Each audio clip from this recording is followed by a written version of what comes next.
नमस्कार बच्चों, आज हम पिछले किए गए प्रश्नों से आगे के प्रश्न करते हैं। तो हमारा अगला प्रश्न है 16वां सवाल। तो 16वें सवाल में हमें दिया गया है, क्या दिया गया है कि किसी कारण से 12 खराब पेन 132 अच्छे पेनों में मिल गए हैं। 12 खराब पेन थे, वो 132 अच्छे पेन में मिल गए। तो सबसे पहले तो हमारे को 16वें सवाल में क्या क्या जानकारी दे रखी है कि खराब पेन जो हैं वो हैं 12, और क्या दे रखा है, और दे रखा है कि अच्छे पेन हमारे पास में हैं, कितने हैं 132। तो इसका मतलब हमारे पास कुल पेन कितने हैं, तो कुल पेन हैं हमारे पास में 12 और 132, और ये मिक्स हो गए हैं और अब हमारे पास में पेन हैं 144। अब आगे क्या कह रहा है, केवल देखकर यह नहीं बताया जा सकता कि कोई पेन खराब है या अच्छा है, देखने से पता नहीं चल रहा है। इस मिश्रण में से यदि एक पेन यादृच्छया निकाला जाता है तो निकाले गए पेन के अच्छा होने की प्रायिकता ज्ञात कीजिए। हम चाहते हैं कि अच्छा पेन निकले, तो अच्छा पेन निकलने के अनुकूल परिणाम, अच्छा पेन निकलने के अनुकूल परिणाम है 132, क्योंकि हमारे पास अच्छे पेन हैं 132। अब हमें निकालनी है अच्छा पेन निकलने की प्रायिकता, और प्रायिकता का सूत्र होता है अनुकूल परिणाम बट्टा कुल परिणाम। अनुकूल परिणाम कितने हैं 132, कुल परिणाम कितने हैं 144। तो हमारे पास प्रायिकता कितनी आई 132 बट्टा 144। अब ये दोनों कटते हैं, 12 के पाड़े से काट दिया तो 11 बार और 12 बार, सरल करने पर आया 11 बट्टा 12। तो हमारे पास प्रायिकता आ गई 11 बट्टा 12। मगर सवाल का कॉन्सेप्ट समझ में आना चाहिए कि खराब पेन कितने थे 12, अच्छे पेन कितने थे 132, दोनों आपस में मिक्स हो गए, तो फिर कुल पेन कितने हो गए 144। देखने से पता नहीं चल रहा है कि कौन सा खराब है कौन सा सही है, और हम एक पेन निकालना चाहते हैं और चाहते हैं वो अच्छा हो। तो अच्छा होने के अनुकूल परिणाम कितने हैं 132, क्योंकि 132 अच्छे पेन है।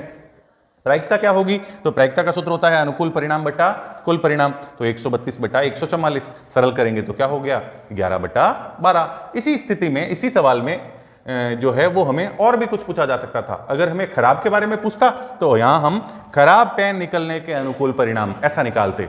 खराब पेन की जगह ये भी पूछ सकता था अच्छा पेन नहीं निकलने के लिए, तो अच्छा पेन नहीं मतलब खराब का पूछ रहा है ना। तो सवाल की भाषा पर हमें जरूर ध्यान देना है कि हमें से पूछा क्या जा रहा है। पहले ये ध्यान कीजिए कि क्या पूछ रहा है और फिर वो ज्ञात कीजिए जो हमसे पूछा जा रहा है। तो देखिए आगे 17वें सवाल में दे रखा है हमें सवाल नंबर 17। भाषा से मैं इसको थोड़ा शॉर्ट में कर रहा हूं, आपको पूरा डिटेल में करना है। 20 बल्बों के एक समूह में 4 बल्ब खराब हैं। कुल बल्ब कितने हैं, तो कुल बल्ब हमें दे रखे हैं कि कुल हैं 20, और खराब कितने हैं, तो खराब है 4, ये हमें दे रखा है। दोनों चीज दे रखी है, मैंने शॉर्ट में लिखी है, आपको डिटेल में लिखनी है। अब इस समूह में एक बल्ब यादृच्छया निकाला जाता है। पिछली बार पेन निकाल रहे थे, इस बार क्या निकाल रहे हैं, बल्ब निकाल रहे हैं। तो यह बल्ब खराब होगा, इसकी क्या प्रायिकता है, तो प्रायिकता क्या है भाई खराब होने की, तो मैं तो शॉर्ट में लिख रहा हूं कि अनुकूल परिणाम कितने हैं 4, खराब होने के अनुकूल कितने हैं 4। इस बार हम चाह रहे हैं कि खराब हो, तो खराब होने के अनुकूल कितने हैं 4, और कुल परिणाम कितने हैं, कुल बल्ब कितने हैं 20। तो प्रायिकता कितनी हो गई 4 बट्टा 20, 4 बट्टा 20 यानी सरल करेंगे तो 1 बट्टा 5। देखो इस सवाल में हमें जोड़ना नहीं पड़ा, क्योंकि हमें दे रखा था 20 बल्बों के एक समूह में, मतलब समूह पहले ही बना रखा था, और पिछली बार समूह अलग अलग थे, दोनों को मिला करके हमने किया कि 12 खराब और 132 अच्छे, तो हमने मिलाए थे। और इस बार कह दिया कि 20 बल्ब के एक समूह में, मतलब समूह पहले से ही बना दिया। इस बार पूछा है खराब का, पिछली बार पूछा था अच्छे का। क्या चाहिए वो सवाल डिसाइड करेगा क्या चाहिए। जैसे पानी से भरी हुई एक टंकी है, पानी उसमें से निकालना भी एक काम हो सकता है और उसमें पानी भरना भी एक काम हो सकता है। पानी की टंकी रोजाना क्या काम होता है कि हाँ अरे मोटर चालू करो, टंकी खाली हो गई है, टंकी भरनी है। और जिस दिन सफाई करनी होती है उस दिन क्या करना होता है कि आज तो टंकी खाली करनी है, क्योंकि खाली किए बगैर टंकी की सफाई नहीं कर पाएंगे। तो खाली करना भी एक काम है और भरना भी एक काम है। तो वैसे ही हमें इस पर ध्यान नहीं देना कि वो खराब से पूछ रहा है कि अच्छे से पूछ रहा है, हमें तो ये ध्यान देना है कि वो पूछ क्या रहा है। उसको खराब चाहिए तो हम खराब की प्रायिकता निकालेंगे, उसको अच्छा चाहिए तो हम अच्छे की प्रायिकता निकालेंगे। जो सवाल चाहेगा वही हमारे अनुकूल परिणाम होंगे। तो इसमें यह चाह रहा है कि वह बल्ब खराब होगा, तो खराब के अनुकूल कितने हैं 4, तो प्रायिकता होगी 4 बटा 20 यानी 1 बटा 5। अब आप इसी में देख लीजिए कि दूसरा सवाल और दे रखा है। दूसरे सवाल में क्या दे रखा है कि मान लीजिए एक में निकाला गया बल्ब खराब नहीं है। खराब नहीं है मतलब अच्छा वाला बल्ब है। अच्छा वाला बल्ब हमने इसमें से निकाल लिया। तो पहली बात तो ये कि अब हमारे पास कुल बल्ब कितने हो गए हैं 19 और खराब कितने हैं, तो खराब अभी भी 4 हैं, क्योंकि हमने जो निकाला था वो तो कैसा बल्ब है, वो तो अच्छा बल्ब है। क्योंकि सवाल कह रहा है कि मान लीजिए कि एक में निकाला गया बल्ब खराब नहीं है। खराब नहीं है मतलब अच्छा है। न ही इसे दोबारा बल्बों के साथ मिलाया जाता है। मिलाया नहीं है मतलब अब 19 बचे हैं, 20 में से 19 बचे हैं। अब शेष बल्ब में से एक बल्ब यादृच्छया निकाला जाता है। एक बल्ब हमने रैंडमली निकाला। इसकी क्या प्रायिकता है कि यह बल्ब खराब नहीं है। खराब नहीं है पूछा है, खराब नहीं पूछा है। हमें क्या पूछा है, हमें पूछा है कि इसकी क्या प्रायिकता है कि खराब नहीं है। तो अब हमारे पास में बल्ब कितने हैं 19, उसमें से खराब कितने हैं 4। तो फिर खराब नहीं वाले कितने हैं, तो खराब नहीं वाले हैं 15। 19 में से 4 गए, पीछे बच गए 15। तो खराब नहीं है वाले कितने हुए 15। तो इसकी क्या प्रायिकता है, और प्रायिकता हम जानते हैं कि प्रायिकता बराबर क्या होता है। प्रायिकता बराबर, प्रायिकता किसी चीज की ज्ञात करनी हो तो लिखते हैं अनुकूल परिणाम बट्टा कुल परिणाम। इस बार हमें खराब नहीं है वाले चाहिए। तो खराब नहीं है के अनुकूल कितने हैं 15 और कुल परिणाम कितने हैं, तो कुल परिणाम है हमारे 19। कुल परिणाम कितने हैं 19। एक कम होकर के 19 हो गए थे ना, तो कुल है हमारे पास 19 और खराब नहीं है वाले कितने हैं 15। ये कटते नहीं हैं और हमारी प्रायिकता आ गई 15 बट्टा 19। मैंने सीधा लिख दिया है, आपको सूत्र लिखना है। अगला देखिए, हमारे को 18वें सवाल में क्या दे रखा है। 18वें सवाल में है एक पेटी में 90 डिस्क हैं जिन पर 1 से 90 तक की संख्याएं अंकित है। तो पेटी में जो डिस्क हैं उन पर 1 से लेकर के 90 तक संख्याएं अंकित है। तो 18वें सवाल में हमारे पास कुल परिणाम जो है वो कितने हैं, तो कुल परिणाम है हमारे पास में 90। कौन कौन से हैं, 1 2 3 इस तरह से चलते हुए 90 तक के नंबर के हैं, है ना। आगे क्या कह रखा है, आगे कह रखा है यदि इस पेटी में से एक डिस्क यादृच्छया निकाली जाती है, एक डिस्क निकाली जाती है, तो इसकी क्या प्रायिकता है कि इस डिस्क पर अंकित होगा। इस डिस्क पर अंकित होगा, क्या अंकित होगा, 2 अंकों की एक संख्या। तो सबसे पहले तो हम ये चाह रहे हैं कि हम जो डिस्क निकाल रहे हैं उस पर 2 अंकों की एक संख्या हो। तो 2 अंकों की संख्याएं कौन कौन सी हैं, तो 1 2 3 4 5 6 7 8 9 ये तो 1 अंक की हैं। 10 से शुरू हुई रही है 2 अंक की, 10 11 और चलते चलते हमारे पास लास्ट नंबर कितना है 90। 2 अंकों की संख्या तो इससे आगे भी चलती है, 91 92 93 94 95 96 97 98 99 तक, 100 से 3 अंकों की हो जाती है। मगर हमारे पास में डिस्क कहाँ तक की है, 90 तक की ही है। तो हमारे पास में 10 से लेकर के 90 तक की संख्याएं जो हैं वो 2 अंकों की है। तो हमने 1 से 9 वाली तो हटा दी, तो 9 संख्याएं हटा दी।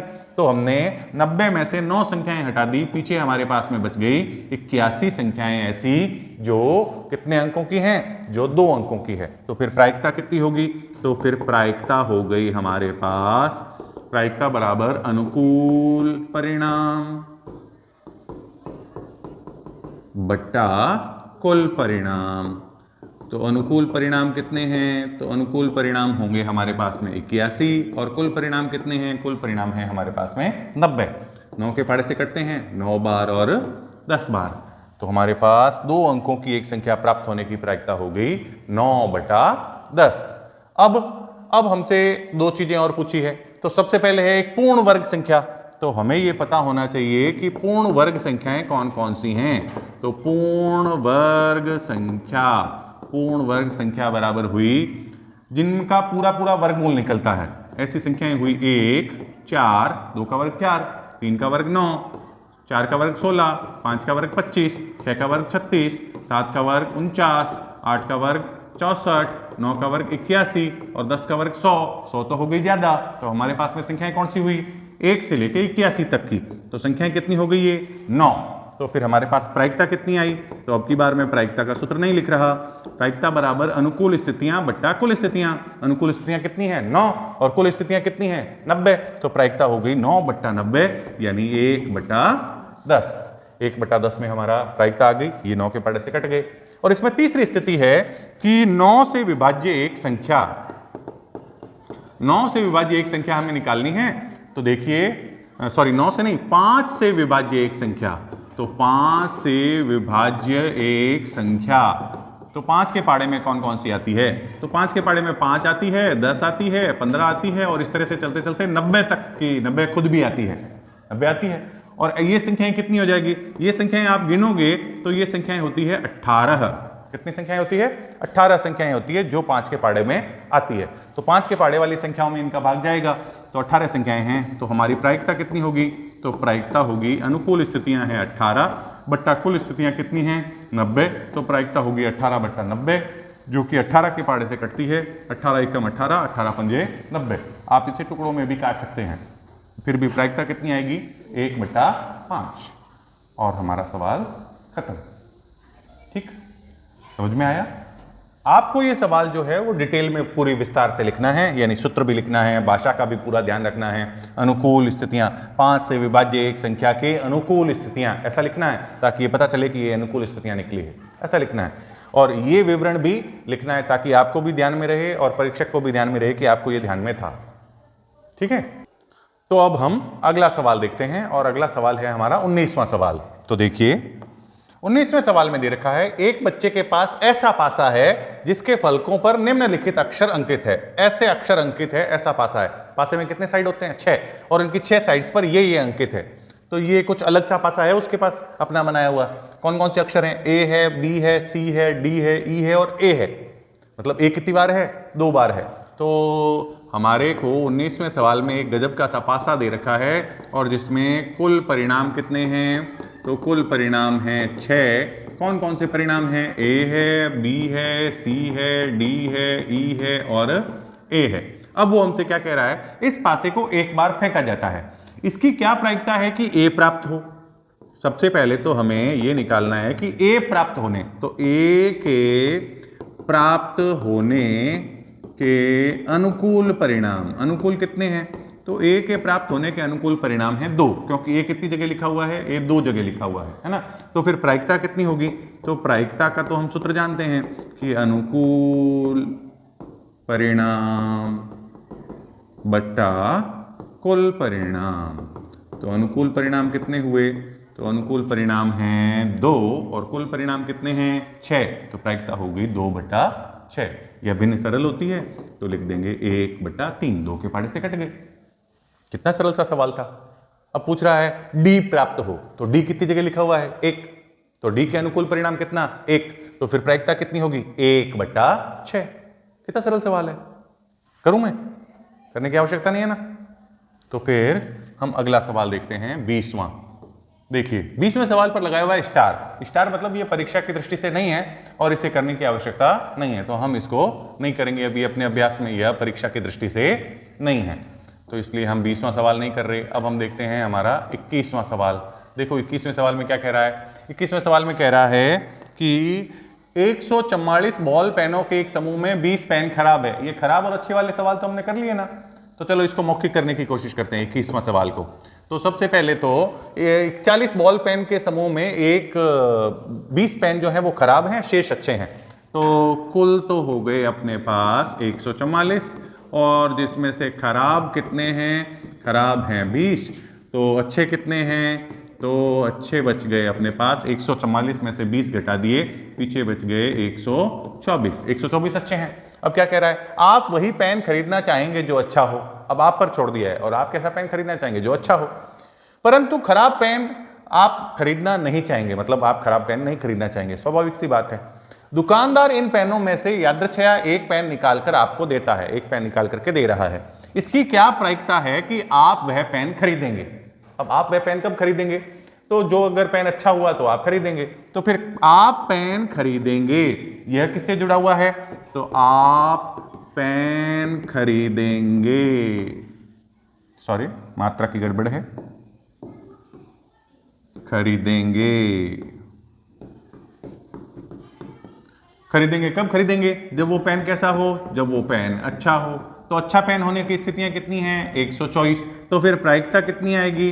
तो प्रायिकता आएगी 124। तो स्थितियां हैं कि वो अच्छा पेन होगा, मतलब आप खरीदेंगे, और आप खरीदेंगे। और कुल स्थितियां कितनी हैं? 144। तो प्रायिकता कितनी आई? 124 बटा 144। और ये जो है वो 4 के पाड़े से कटते हैं, तो हम काट देंगे। 4 तिये 12, 4 एकम 4, और इधर 4 तिये 12 और 4 छंग 24। तो हमारे पास आ गया 31/36। यह प्रायिकता है कि आप वह पेन खरीदेंगे। चलो अब हम इसका दूसरा सवाल करते हैं। हमें दूसरे सवाल में दे रखा है कि आप वह पेन नहीं खरीदेंगे।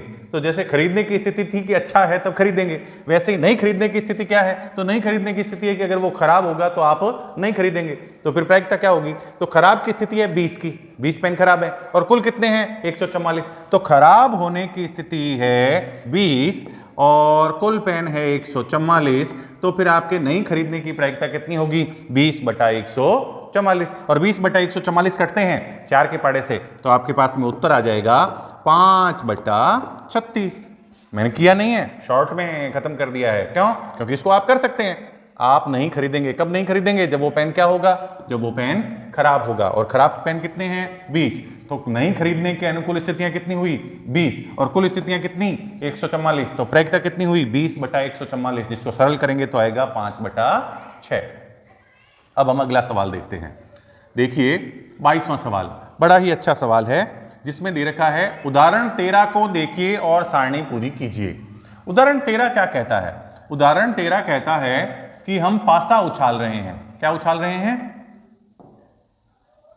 पासा उछाल रहे हैं। और पासा जब उछाला जाता है तो कुछ स्थितियां बनती है और उन स्थितियों के आधार पर हमें यह बताना है कि दोनों पासों पर संख्याओं के अंकों का योग ये आ जाए, इनकी क्या क्या प्रायिकता होगी, ऐसा हमें निकालना है। तो अगर हमें यह पता चल जाए कि पासा उछालने पर स्थितियां कौन कौन सी बनती है तो हम ये सवाल कर पाएंगे। अब पासे जब उछाले जाते हैं तो क्या होता है, यह जानने के लिए हम वैसी स्थितियां बनाते हैं। तो आइए हम स्थितियां बनाने के लिए एक बार बोर्ड को रख देते हैं साइड में। जब हम पासा उछालेंगे तो क्या होगा? तो पासा उछालेंगे, दो पासे उछाल रहे हैं, या तो एक पासे को 2 बार उछालें या 2 पासे एक साथ उछालें, तो क्या होगा? तरह तरह की स्थितियां बनेगी और हमें वो तरह तरह की स्थितियां पता होनी चाहिए कि जब पहले पासे पर 1 आएगा तो हो सकता है दूसरे पासे पर 1 आ जाए, या फिर पहले पासे पर 1 आए तब दूसरे पासे पर 2 आ जाए, या पहले पासे पर 1 आए तो दूसरे पासे पर 3 आ जाए, पहले पासे पर 1 आए तो दूसरे पासे पर 4 आ जाए, पहले पासे पर 1 आए तो दूसरे पासे पर 5 आ जाए, पहले पासे पर 1 आए तो दूसरे पासे पर 6 आ जाए। ऐसा हो सकता है। और ऐसा भी हो सकता है कि पहले पासे पर 1 आए नहीं, कितना आ जाए? 2। तो दूसरे पासे पर उस वक्त 1 आ सकता है, 2 के साथ में 2 आ सकता है, 2 के साथ में 3 आ सकता है, 2 के साथ में 4 आ सकता है, 2 के साथ में 5 आ सकता है और 2 के साथ में 6 आ सकता है। अब तक अगर ये लिखने की प्रक्रिया समझ में नहीं आई है तो ये देखिए कि पहले पासे पर हो सकता है कि 3 आए और दूसरे पासे पर कितना आ जाए? 1, या पहले पासे पर 4 आए और दूसरे पासे पर कितना आए? 1, या पहले पासे पर 5 आए और दूसरे पासे पर कितना आए? 1, या पहले पासे पर 6 आए और दूसरे पासे पर कितना आए? 1। मगर यह भी तो संभव है कि 3 के साथ में 1 नहीं आकर के 3 के साथ में कितना आ जाए? 2, या 3 के साथ में कितना आ जाए? 3, या 3 के साथ में कितना आ जाए? 4, या 3 के साथ में कितना आ जाए? 5, या 3 के साथ में कितना आ जाए? 6। या 4 के साथ में भी इस तरह से क्या हो सकता है कि 2 आ सकता है, 4 के साथ में 3 आ सकता है, 4 के साथ में 4 आ सकता है, 4 के साथ में 5 आ सकता है, 4 के साथ में 6 आ सकता है, 5 के साथ में भी 2 आ सकता है, 5 के साथ में 3 आ सकता है, 5 के साथ में 4 आ सकता है, 5 के साथ में 5 आ सकता है, 5 के साथ में 6 आ सकता है, 6 के साथ में 1 आ सकता है, 6 के साथ में 2 आ सकता है, 6 के साथ में 3 आ सकता है, 6 के साथ में 4 आ सकता है, 6 के साथ में 5 आ सकता है और 6 के साथ में 6 आ सकता है। दो पासों को एक साथ उछालने पर 36 स्थितियां बनती है। कितनी स्थितियां बनती है? 36 स्थितियां बनती है। और इसमें हमें कह रहा है दोनों पासों के संख्याओं का योग, दोनों पासों की संख्याओं के योग की स्थितियां जो बनती है वो और भी गजब है। देखिए हो सकता है दोनों पासों का योग जो है वो 2 हो। कितना हो? 2। 1 और 1 कितना हो जाए? 2। ये भी हो सकता है कि दोनों पासों का जो योग है वो 3 हो। 2 और 1 3, या 1 और 2 3। दोनों पासों का योग कितना हो सकता है? 3। ऐसा भी हो सकता है कि दोनों पासों का योग जो है वो 4 हो। 3 और 1 4, 2 और 2 4, 1 और 3 4। दोनों पासों का योग कितना हो सकता है? 4। ऐसा भी हो सकता है कि दोनों पासों का योग जो है वो 5 हो। 4 और 1 5, 3 और 2 5, 2 और 3 5, 1 और 4 5। दोनों पासों का योग कितना हो सकता है? 5। या फिर दोनों पासों का योग जो है वो 6 हो। दोनों पासों का योग कितना हो सकता है? 6 भी हो सकता है।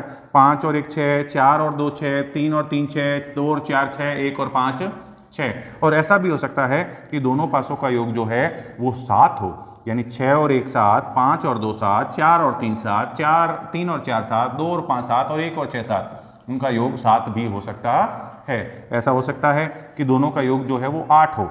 किस तरह से 8 हो कि 6 और 2 8, 5 और 3 8, 4 और 4 8, 3 और 5 8 और 2 और 6 भी कितना हो गया 8। ऐसा हो सकता है कि दोनों पासों का योग जो है वो 9 हो जाए। 6 और 3 9, 5 और 4 9, 4 और 5 9, 3 और 6 कितना 9। ऐसा संभव है कि दोनों पासों के अंकों का योग जो है वो कुछ और हो जाए। कुछ और कितना 9 के बाद कितना 10, 6 और 4 10, 5 और 5 10, 4 और 6 10, दोनों पासों का योग कितना 10। और यह भी संभव है कि दोनों पासों के अंकों का योग जो है वो हो जाए 11, 6 और 5 11 और 5 और 6 11। और ऐसा भी संभव है कि दोनों पासों का योग जो है वो 6 और 6 कितना हो जाए 12। दोनों पासों के अंकों का योग कितना हो 12। ये स्थितियां संभव है। दोनों पासों का योग 2 से लेकर के 12 तक की स्थिति हो सकती है। और 2 से लेकर के 12 तक की स्थिति की प्रायिकता क्या क्या होगी वो हमसे पूछा गया है। और वो स्थितियां अगर हमें ये टेबल बनानी आ गई तो सीधा ये पता चल रहा है कि हॉरिजेंटल लाइन बनती है। 1 और 1 2, 1 और 2 3, तो फिर इधर आते हैं तो 2 और 1 3, ये 1 और 3 4, तो 2 और 2 4 और 3 और 1 4। इधर अगर आप 7 वाली लाइन देखें तो 6 और 1 7 होते हैं, 2 और 5 7 होते हैं, 3 और 4 7 होते हैं, 4 और 3 7 होते हैं, 5 और 2 7 होते हैं, और 6 और 1 भी क्या होते हैं 7 होते हैं। अगर ये स्थितियां अगर हमें बनानी आ गई तो फिर हम सवाल जो है वो बहुत आसानी से कर सकते हैं, मगर हमें ये बनाना आना चाहिए। ऐसे इस प्रकार के हमारे पास में एक से अधिक सवाल हैं, इसलिए हमें ये तो बनाना आना ही चाहिए। अगर हमें ये बनाना आता है तो फिर हम सवाल कर सकते हैं। सवाल में हमें मान कुछ दिए हुए हैं और कुछ पूछे गए हैं। देखो, हमें जो सवाल में मान दिए हुए हैं और पूछे गए हैं वो ये हैं कि भाई प्रायिकता ज्ञात कीजिए। क्या ज्ञात कीजिए? प्रायिकता ज्ञात कीजिए। तो हम प्रायिकता ज्ञात करते हैं। तो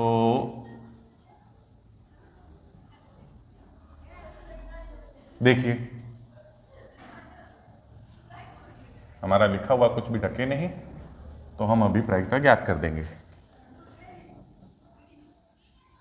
टेबल भी हमने कर दी है छोटी और रख दी साइड में।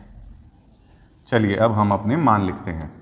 तो सबसे पहला मान हमें निकालना है 2 ज्ञात करने के लिए। तो 2 ज्ञात करने के लिए 2 के अनुकूल परिणाम कितने हैं? 2 का अनुकूल परिणाम एक ही है। सिर्फ यही एक स्थिति है जिसमें योग कितना हो रहा है 2। तो फिर 2 आने की प्रायिकता 1/36। तो 3 आने की प्रायिकता 2/36। हल होगा तो कर सकते हैं। यहाँ इसकी प्रायिकता कितनी होगी? तो इसकी प्रायिकता होगी 2/36, क्योंकि अनुकूल स्थितियां कितनी है 2। इसी प्रकार से 4 आने की स्थितियां कितनी है? तो 3 है, तो प्रायिकता कितनी हो जाएगी 3/36। 5 आने की कितनी है? तो 1 2 3 4 है, 4/36। 6 आने की प्रायिकता कितनी है? तो अनुकूल स्थितियां 1 2 3 4 5, 5 स्थितियां हैं, तो कितना होगा 5/36। 7 आने की 1 2 3 4 5 6, तो 6/36। 8 आने की 1 2 3 4 5, 5/36, 5/36। 9 आने की 1 2 3 4, तो 4/36। 10 आने की 1 2 3, तो 3/36। 11 आने की 1 2, तो 2/36। और 12 आने की केवल एक स्थिति है, तो 12 आने की प्रायिकता कितनी होगी 1/36। अगर हमें सारणी बनानी आ गई तो इतना बड़ा सारणी तो मान हमें पूछेंगे नहीं, मगर हमें एक स्पेसिफिक मान पूछेंगे कि 2 पासों को एक साथ फेंकने पर 5 आने की प्रायिकता कितनी होगी। तो हमें यह पता होना चाहिए कि 5 आने के लिए स्थितियां कितनी होती है 1 2 3 4, तो 4 स्थितियां होती है, तो फिर प्रायिकता हो गई 4/36। फिर सरल होती है तो हम सरल भी कर देंगे। और मान हमें इस तरह से ज्ञात करना आना चाहिए। साथ में ये भी पता होना चाहिए कि अधिकतम मान कितना आएगा। तो अधिकतम मान आएगा हमारे पास में 12, और न्यूनतम मान कितना आएगा 2। अगर कोई कहे कि 2 पासे एक साथ फेंकने पर 15 आने की प्रायिकता कितनी है, तो 15 आने की प्रायिकता तो 0 होगी, क्योंकि 2 पासों को एक साथ फेंकने पर दोनों अंकों का जोड़ कभी भी 12 से ज्यादा नहीं हो सकता। एक पासे पर बड़ी से बड़ी संख्या होती है 6, और 2 पासों पर अगर अंकों को जोड़ें तो 6 और 6 कितनी होगी 12। ऐसे ही अगर कम से कम में कहें तो कम से कम अंक कितना होता है 1। तो 2 पासे हैं तो 1 और 1 कितने हो गए 2। तो 2 पासों के अंकों का जोड़ कभी भी 1 नहीं हो सकता, क्योंकि कम से कम जोड़ कितना है 2। ये बनाने का आप भी अभ्यास करना। अब हम अगला सवाल देखते हैं। देखिए हमारे अगले सवाल में क्या दे रखा है कि एक विद्यार्थी यह तर्क देता है कि यहाँ कुल 11 परिणाम हैं, 2 3 4 5 6 7 8 9 10 और 11 और 12, अतः प्रत्येक की प्रायिकता 1/11 है। क्या आप इस तर्क से सहमत हैं? परिणाम यहाँ पर 11 नहीं है। अभी अपने ABCDE वाला सवाल किया था, पासे में एक जगह से ज्यादा जगह ए लिखा हुआ था, तो हमने उसको 2 बार काउंट किया था। ऐसे ही कोई संख्या जितनी बार लिखी होती है उतनी बार उसको काउंट किया जाता है। 1/11 की थ्योरी एकदम गलत है। परिणाम जो है वो 11 प्रकार के प्राप्त हो रहे हैं, मगर 11 तरह के मतलब कुल परिणाम नहीं है। कुल परिणामों की संख्या कितनी है? 36 है, क्योंकि हमें 6 जो है वो 5 तरीके से प्राप्त हो सकता है, 7 जो है वो 6 तरीके से प्राप्त हो सकता है। तो हर परिणाम के प्राप्त होने की संख्याएं अलग अलग हैं और कुल परिणाम जो है वो जुड़ करके कितने हैं? 36 परिणाम हैं। तो 1/11 वाली जो थ्योरी ये बच्चा जो दे रहा है वो गलत है, क्योंकि टोटल परिणाम 11 नहीं है। टोटल परिणाम कितने हैं? 36 परिणाम हैं, जो कि 11 प्रकार के हैं। क्या हैं? 36 परिणाम हैं, जो कि 11 प्रकार के परिणाम हैं। अब आगे अगला सवाल देखिए, इंपॉर्टेंट सवाल है। दे रखा है एक खेल में 1 रुपए के सिक्के को 3 बार उछाला जाता है। अब सिक्का 3 बार उछाला जा रहा है।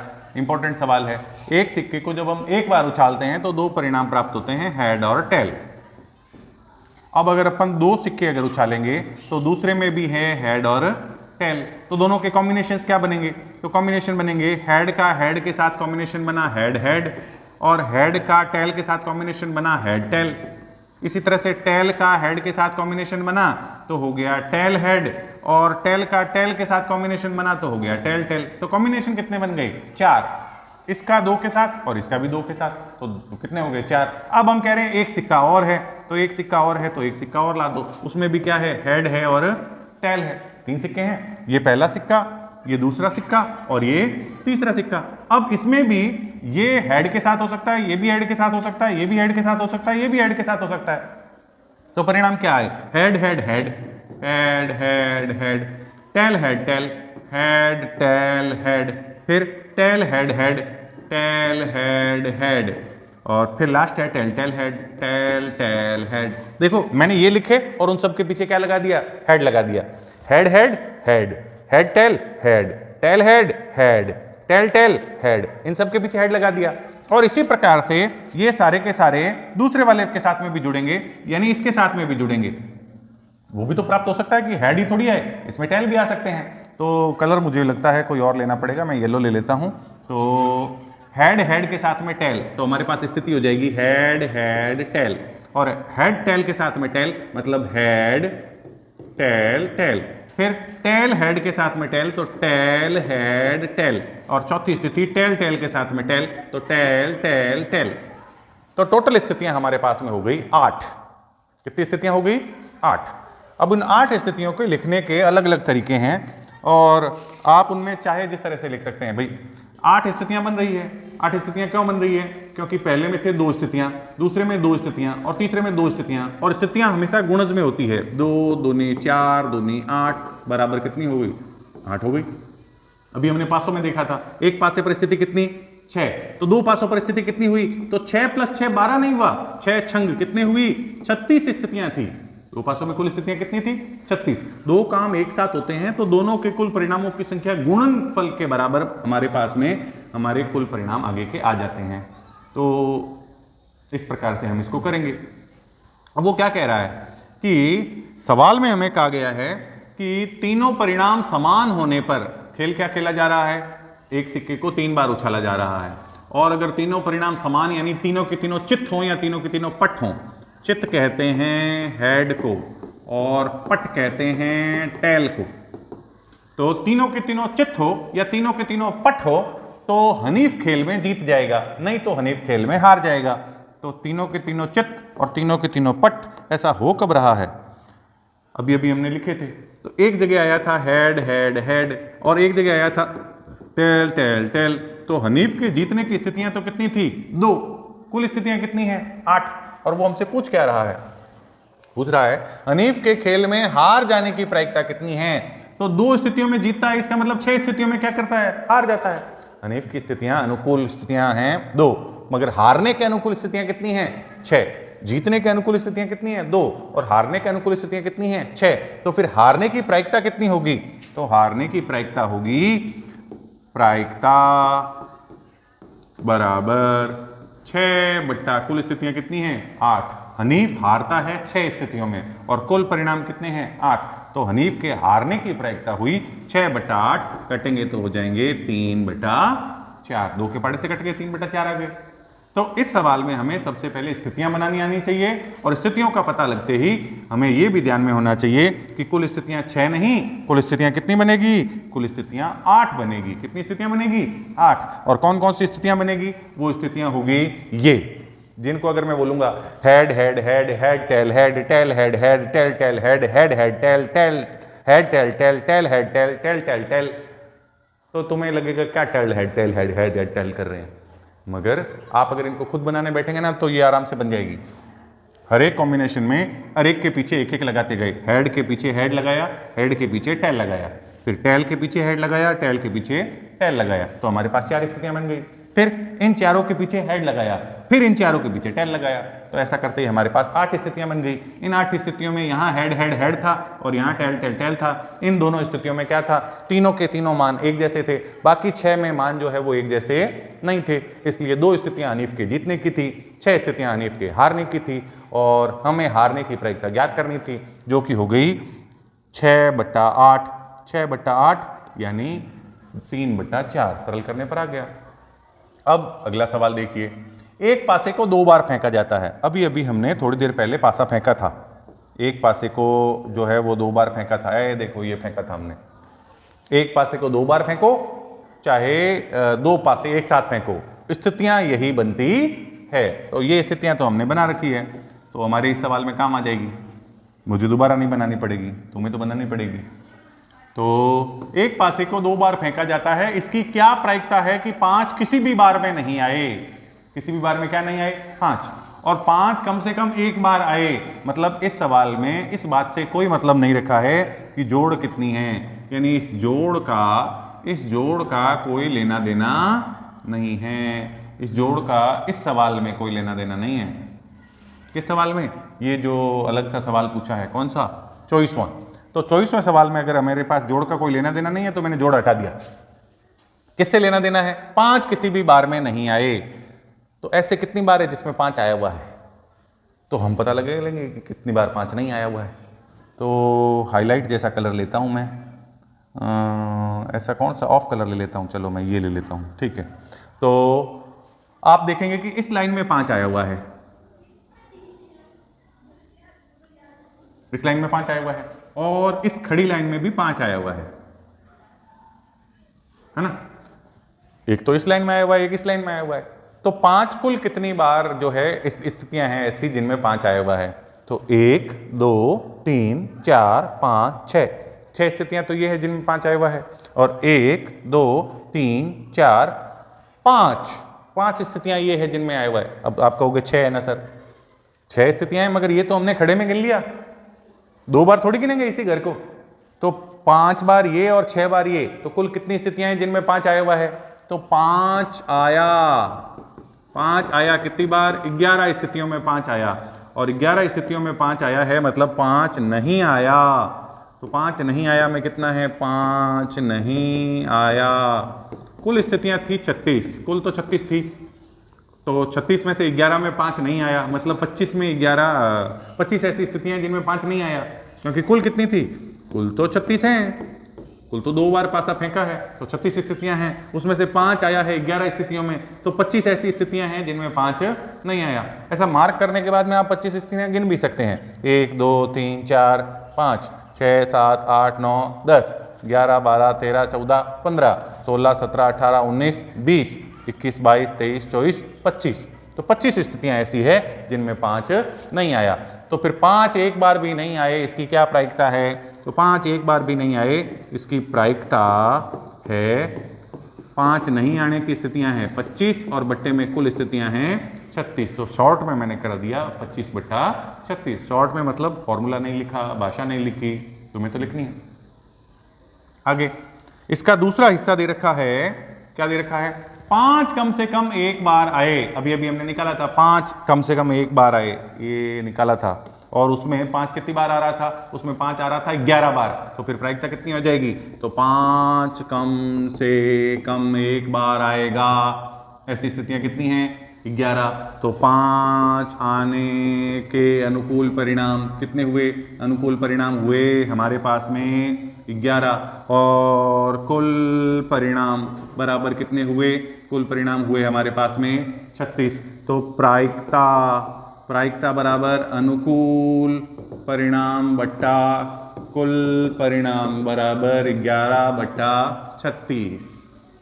ऐसा पूरा लिखोगे तब नंबर मिलेगा। अब तुम कहोगे सर आपने कहाँ पूरा लिखा? अरे भाई मैंने ये बताया है कि तुम्हें इस तरह से पूरी भाषा लिखनी होगी।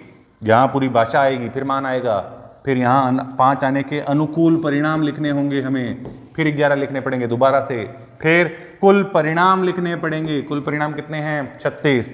फिर प्रायिकता का सूत्र लिखना पड़ेगा और सूत्र लिखने के बाद में सूत्र में क्या रखने पड़ेंगे? मान। तुम अगर ऐसे ऐसे कर दोगे तो भी नंबर कट सकते हैं, तुम अगर कुछ नहीं लिखोगे तो भी नंबर कट सकते हैं, क्योंकि सिर्फ उत्तर लिखने के कोई नंबर नहीं होते हैं, या थोड़े बहुत नंबर होते हैं। वो जो थोड़े बहुत नंबर इतने कम होते हैं कि पूरे सवाल की तुलना में उसका मार्जिन बहुत कम होता है। तो हमें बड़े तरीके से करना है, और वो तरीका मेरे जैसा तरीका नहीं होगा, बड़ा व्यवस्थित करना है ना, जैसे शुरुआती सवालों में मैंने व्यवस्थित किया था। तो अब हम देखते हैं, ये लगता है मेरे को आखिरी सवाल है इस प्रश्नमाला का। देखिए, निम्नलिखित में से कौन से तर्क सत्य हैं और कौन से तर्क असत्य हैं, सकारण उत्तर दीजिए। पहला है, यदि 2 सिक्कों को एक साथ उछाला जाता है तो इसके 3 संभावित परिणाम, 2 चित्त, 2 पट और प्रत्येक एक बार पट है, अतः इनमें प्रत्येक की प्रायिकता जो है वो 1/3 है। ये बात एकदम गलत है। जब 2 सिक्के एक साथ उछाले जाते हैं तो परिणाम प्राप्त होते हैं हेड हेड यानी 2 चित्त, और फिर 2 टेल टेल टेल यानी दोनों टेल। मगर ये जो था ना, एक हेड और प्रत्येक एक बार, ये पहले और बाद में दोनों स्थिति हो सकती है। यानी पहले सिक्के पर हेड आए और दूसरे सिक्के पर टेल आए, या फिर पहले सिक्के पर टेल आए और दूसरे सिक्के पर क्या आए? हेड आए। तो कुल परिणाम कितने हो जाते हैं? कुल परिणाम हो जाते हैं 4। हम इसको प्रैक्टिकली करके भी देख सकते हैं कि हमारे पास में मान लो एक सिक्का है जिस पर हेड और टेल है, दूसरा सिक्का है जिस पर भी क्या है? हेड और टेल है। जब मैंने पहला सिक्का उछाला, हेड आया, दूसरे सिक्के पर भी हेड आया, तो एक स्थिति बनी हेड हेड, और पहले सिक्के पर हेड आया और दूसरे सिक्के पर टेल आया तो मेरी स्थिति बनी हेड टेल। मगर पहले सिक्के पर अगर टेल आया और दूसरे पर हेड आया, ऐसे में स्थिति बनी टेल हेड, और पहले सिक्के पर टेल और दूसरे सिक्के पर टेल, तो स्थिति बनी टेल टेल। तो स्थितियां कितनी बन गई? स्थितियां बन गई 4। जबकि सवाल में इसने ये सोचा कि हेड टेल और टेल हेड दोनों तो एक जैसी स्थितियां हैं। हाँ, एक जैसी स्थितियां हैं, मगर स्थितियां कितनी हैं? 2। अगर कोई हमसे पूछे कि एक टेल और एक हेड आने की प्रायिकता कितनी है, तो उस प्रायिकता के लिए अनुकूल स्थितियां कितनी हैं? 2। इन ऐसा आने की संभावना ज्यादा है, क्योंकि ऐसी स्थितियां कितनी हैं? 2। तो फिर चूंकि इन्होंने जो है वो कुल परिणामों की संख्या गलत लिखी है, इसलिए यह जो है वो असत्य है, और कारण हमने बता दिया। अब इसके बाद में इसी में अगला कथन दे रखा है कि यदि एक पासा फेंका जाता है, एक पासा फेंका जाता है तो इसके 2 संभावित परिणाम, एक विषम संख्या या एक सम संख्या है, अतः विषम संख्या ज्ञात करने की प्रायिकता 1/2 है। पासे में जो है वो अंक होते हैं कौन कौन से? 1 2 3 4 5 6, और इन्होंने बांटा है किस कैटेगरी में? एक तो सम में, और एक इसमें बांटा है विषम में। हम भी बांटते हैं। सम मतलब जो 2 के पाड़े में आते हैं, तो वो ऐसी संख्याएं हैं 2 4 और 6, और विषम मतलब जो 2 के पाड़े में नहीं आते हैं, यानी 1 3 5। तो 3 संख्याएं हैं जो सम हैं और 3 संख्याएं क्या हैं? विषम है। अब ये कह रहा है कि तो विषम संख्या ज्ञात करने की प्रायिकता क्या है? 1/2 है। विषम संख्याएं कितनी हैं? 3 हैं। कुल संख्याएं कितनी हैं? 6 हैं। तो प्रायिकता क्या होता है? प्रायिकता बराबर अनुकूल परिणाम बट्टा कुल परिणाम। अनुकूल परिणाम कितने? 3, और कुल परिणाम कितने? 6। तो प्रायिकता हो गई 3/6। 3/6 कटते हैं और कितना आता है? 1/2। 1/2 हमारी विषम संख्या आने की प्रायिकता है। ये बात एकदम सही है। अब इस बात को हम सवाल के लहजे से और समझते हैं कि ये जो संख्याएं होती है पासे में, उसमें आधी विषम संख्याएं होती है और आधी सम संख्याएं होती है। तो जिस तरह से सिक्के पे निर्णय लिया जाता है हेड और टेल का, वैसे लूडो खेलते समय पासे से भी निर्णय लिया जा सकता है कि सम आया तो आपका, विषम आया तो मेरा, या फिर पासा उछाले जाए और बोला जाए कि भाई सम, तो फिर अगर सम आ गया तो फिर वो जीत गया, और अगर नहीं आया तो फिर सामने वाला जीत गया। तो पासे से भी ऐसा किया जा सकता है, क्योंकि इसमें भी प्रायिकता, अगर विषम की 1/2 है यानी आधी है, तो सम की अपने आप ही क्या बच गई, आधी, 1/2। दो ही संभावना हुई, सम और विषम। इसी के साथ हमारी प्रायिकता प्रश्नमाला समाप्त होती है। बहुत ही सरल और रोचक प्रश्नमाला है, जिसमें लूडो आया था, लूडो का पासा, ताश आई थी, अलग अलग प्रकार के खेल आए थे, और फॉर्मूला भी लगभग सभी सवालों में यही लग रहा था, या एक छोटा सा फॉर्मूला और था वो लग रहा था। तो बहुत ही सरल प्रश्नमाला है, विद्यार्थियों को इसको विशेष ध्यान देकर के करना चाहिए, ताकि इसमें कोई भी प्रकार के आपके नंबरों की कटौती नहीं हो। लिखते वक्त भाषा का संख्याओं को प्रदर्शित करने का बिल्कुल ध्यान रखना चाहिए, और अनुकूल संख्याएं प्रदर्शित करते ही, अनुकूल स्थितियां प्रदर्शित करते ही सवाल खत्म नहीं होता है। सवाल जब खत्म होगा जब आप प्रायिकता ज्ञात करेंगे, जिसका मान होता है अनुकूल परिणाम बट्टा कुल परिणाम। तो अगर बट्टा में कुल परिणाम नहीं लिखते हैं तो फिर प्रायिकता नहीं है, वो केवल अनुकूल परिणाम ही है ना। तो सवाल को बड़े अच्छे से करना। इस प्रश्नमाला में से छोटे छोटे सवाल बहुत बनते हैं, इसलिए जो शुरुआती पहला दूसरा प्रश्न है, जो कि रिक्त स्थान से संबंधित प्रश्न हैं, उनको बड़े ध्यान से देखना, करना। उदाहरण भी इनके जो है वो सारे आप करना, और मैं आशा करता हूं कि इस प्रश्नमाला में से आपका जो है वो त्रुटि रहित प्रदर्शन होगा। धन्यवाद, आज के लिए इतना ही।